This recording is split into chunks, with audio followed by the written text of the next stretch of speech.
नमस्कार दोस्तों, हमारे इस YouTube चैनल पर आपका एक बार फिर से बहुत बहुत स्वागत है।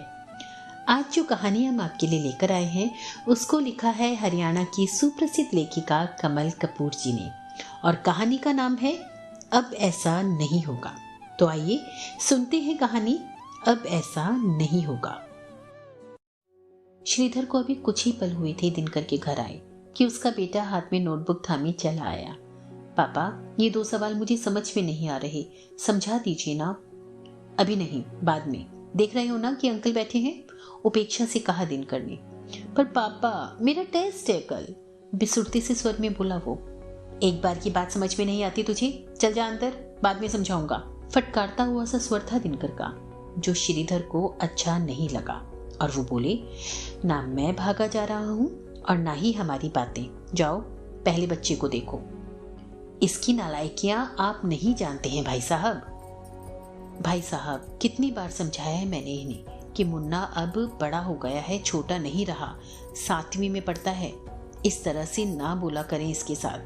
और तो और भाई साहब, कितनी बार हाथ तक उठा चुके हैं इस बेचारे पर।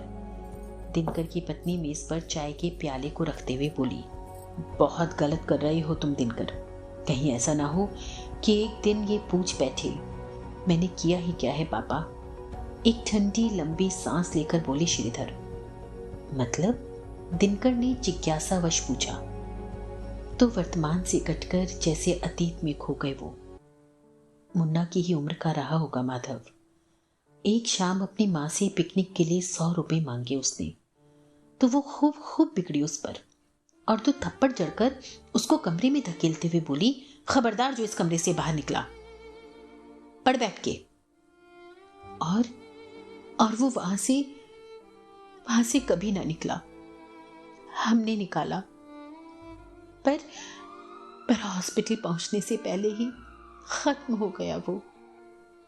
क्या कैसे तब हुआ बताने की ताकत नहीं है मुझ में। बस उसके कमरे से उसका लिखा एक खत मिला। मैंने किया ही क्या था पापा? सिर्फ 100 रुपए ही तो मांगे थे मां से, ना देती। मुझे कितनी गालियां दी, कितना मारा। आगे के अक्षर उसके आंसुओं से धुले थे।